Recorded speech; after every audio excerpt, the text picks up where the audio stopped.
আমরা লক্ষ্য করছি গত কয়েকদিন যাবৎ আইসিটি আদালতে কয়েকটি গুম মামলার চার্জশিট দাখিল নিয়ে দেশে ও বিদেশে কয়েকটি ইউটিউব চ্যানেল থেকে কতিপয় চিহ্নিত ব্যক্তি সেনাবাহিনীর অভ্যন্তরে গুজবের মাধ্যমে অস্থিরতা ছড়ানোর চেষ্টা করছেন। আগামী ফেব্রুয়ারি 2026-এর সাধারণ নির্বাচন সামনে রেখে তাদের এই হীন প্রয়াস সেনাবাহিনী তথা দেশকে অস্থিতিশীল করার ও নির্বাচন বানচালের একটি নগ্ন প্রচেষ্টা ব্যতীত আর কিছু নয়। তিনি ডাক দিবেন আর সেনাবাহিনী কি করবে? আমাদের বাংলাদেশ সেনাবাহিনীকে কি আপনারা এরকম একটা কাঁচা সংগঠন মনে করেন, বা কোনো সৈনিককে এরকম মনে করেন যে সে তার অফিসারদের রেখে, তার সঙ্গের সৈনিকদের রেখে বাইরের থেকে, তাও বিদেশ থেকে কেউ একজন ডাক দিবে আর সে তার হাতিয়ার নিয়ে লাফ দিয়ে পড়বে? সেনাবাহিনীর কিছু অফিসার কিছু দুষ্কর্মের সাথে জড়িত হয়ে পড়েছে বিভিন্ন কারণে, আপনি আমি আমরা এটা সবাই জানি। বিচার ব্যবস্থা কাজ করছে তাদেরকে যথাযোগ্য শাস্তির আওতায় আনার জন্য।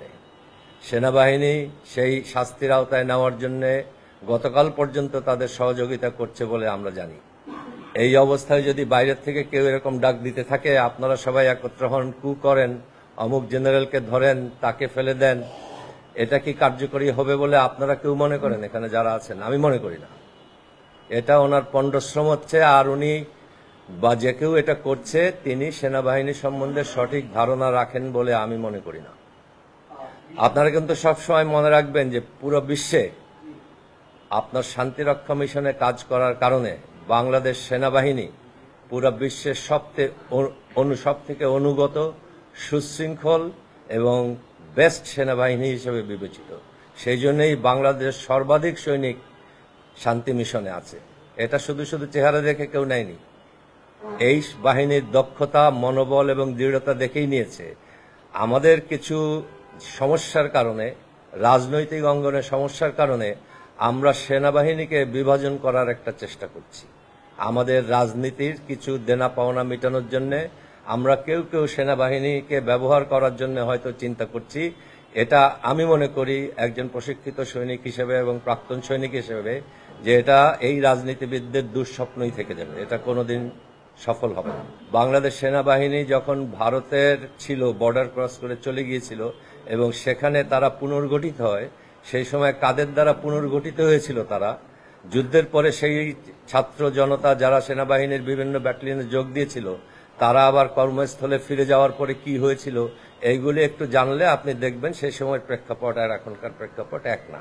ওনাদের ঠিক কি অপরাধে চার্জশিট হয়েছে সেটা আমি দেখিনি, ওনাদের বিরুদ্ধে সাক্ষীগুলি আমি শুনিনি, আমি বিচারকের চেয়ারে বসা না, কাজে এই প্রশ্নের উত্তর আমার পক্ষে দেওয়া সম্ভব।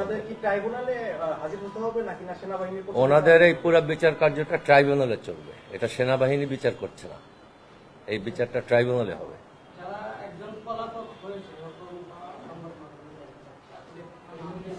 যে কোনো পলাতক আসামির ব্যাপারে দেশের আইন আছে, যেরকম যে তাকে ধরার জন্য যে আইনি প্রক্রিয়া নেওয়া হয়, ওনার ব্যাপারেও বা সেনাবাহিনীর কেউ যদি পলাতক থাকে এই কেসে, তাদের ব্যাপারেও একই রকমের ব্যবস্থা আইন আদালত নেবে বলে আমি মনে করি, এবং সেটাই করা উচিত। আমি কোনো ব্যক্তি নিয়ে আলাপ করতে চাই না, আমি শুধু আপনাদের দৃষ্টিগোচর করতে চাই এই বিষয়টা, শুধু একজন পিনাকি ভট্টাচার্য না, এরকম অনেক ভট্টাচার্য আছেন, আমি আছি, তারেক ভাই আছে, আরো অনেক ইউটিউবার যারা আছেন, কিছু রিটায়ার্ড অফিসারও আছেন, তারা এই বিষয়গুলি নিয়ে অনেকে কথা বলছেন, যেমন আজকে আমিও বলছি।